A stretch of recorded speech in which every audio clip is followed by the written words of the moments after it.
When does the Wall Street Journal call a property developer a retail mastermind? When he's Rick Caruso, CEO of Caruso Affiliated. Rick's impact on retail has been so profound that the Los Angeles Times called him a developer who defines not just his city, but his time.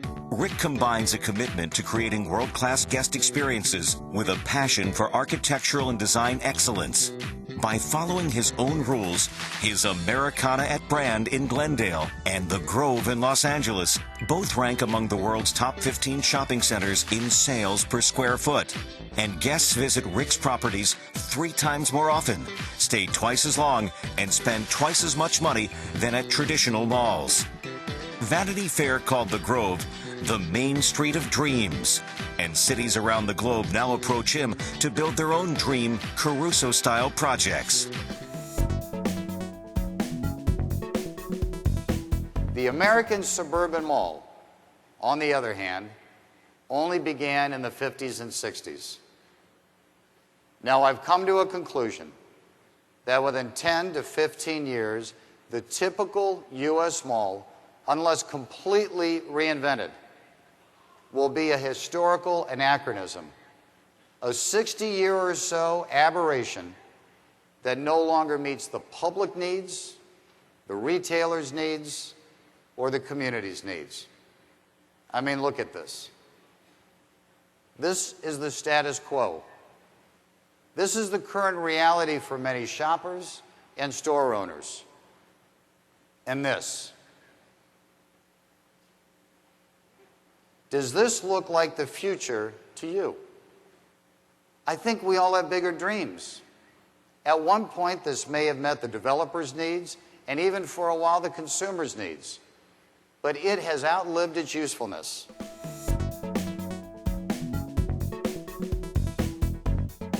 This is the souk in Marrakesh.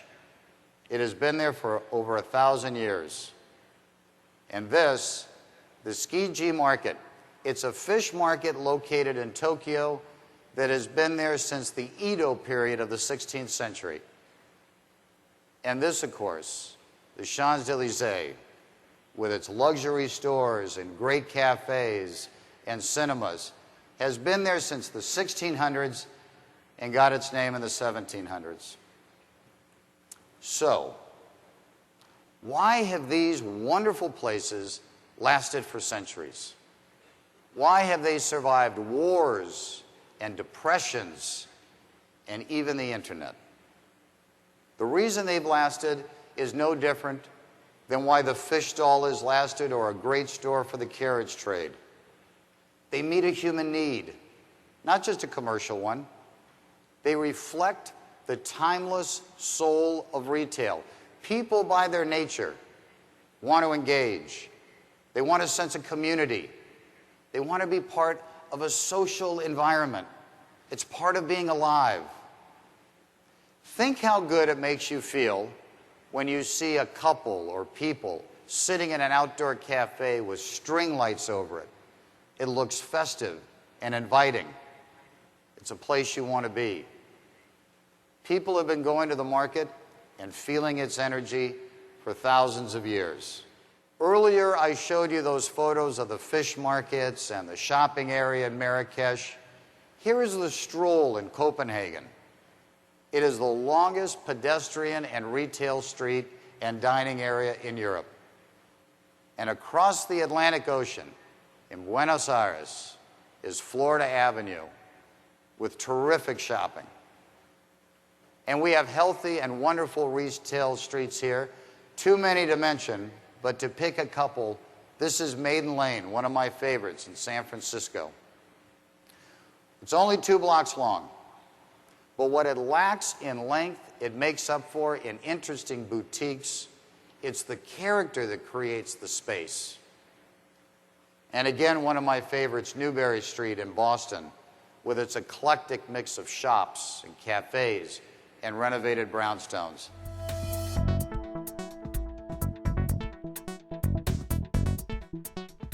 Now let me show you how we applied the market and the street concept to 21st century Los Angeles.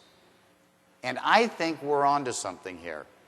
Because if you will allow me a little bit of puffery, as you had heard, our company is the only company in the United States with 2 shopping centers listed in the top 15 in the world in sales per square foot. And this is one of them. This is the Grove. And to tell you the truth, I hate to focus on it. I know that sounds silly, but I really do.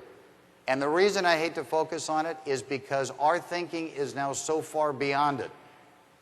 But fortunately, 18 million people come and visit us. That's more than Disneyland and the Great Wall of China.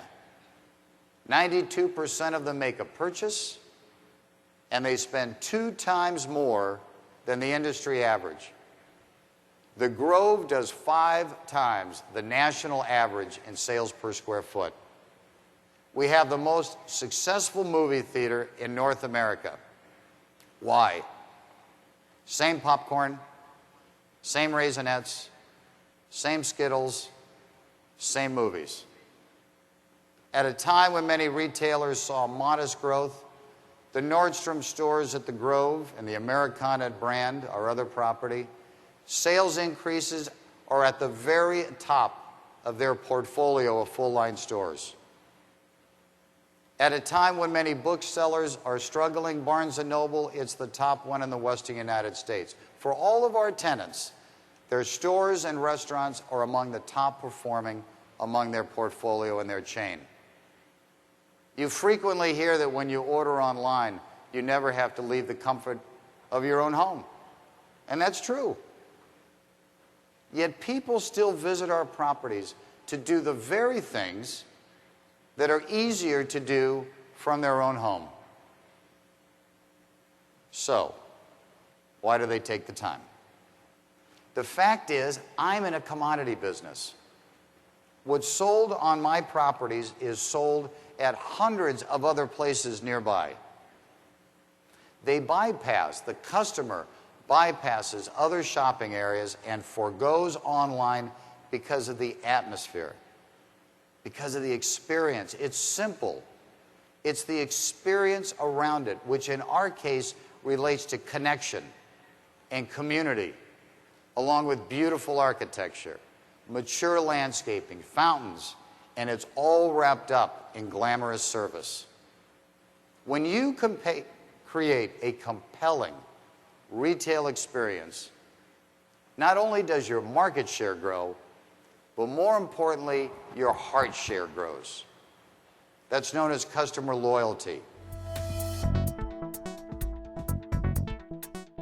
The reason these places work is simple. They mimic the natural habits of human behavior. We try to put people into social settings that are organic, that have functioned since the beginning of time. When you combine that extraordinary setting with remarkable merchants, magic is created. Hospitality. You feel welcome. And when this occurs, you're no longer a retailer, you're a merchant. There's a difference. You're a storekeeper. You've made a connection.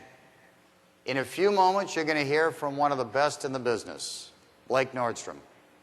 Nordstrom continues to set the gold standard for customer service. And at our company, we go out and we hire former Four-Season hotel executives to put hospitality front and center. We do everything we can to make people feel welcome. From a $5 million lobby, that's our parking garage, to luxury bathrooms complete with attendants handing you a towel. Why do we do it? Because it's all about hospitality. It's all about welcoming that guest to the property. If you're in the brick and mortar business, I believe today you must also be in the hospitality business. Any retail business can create a welcoming experience. You can create your own campfire for your guests to sit around and feel welcome. A website can't do that. You sometimes hear, oh, shopping is so superficial. I don't believe that at all.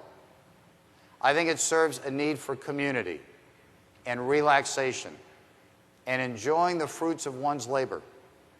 I think it's one of life's pleasures. When I walk around our properties, I love it. I see couples, young and old, walking, packages in their hand. I particularly like the packages part. I see parents and children smiling, taking photos. I see teenagers flirting and laughing as they walk into a movie. And not long ago, and honestly, I saw a young man get down on his knee in front of our fountain and actually propose to a beautiful young lady. And it happens quite often. And she said yes.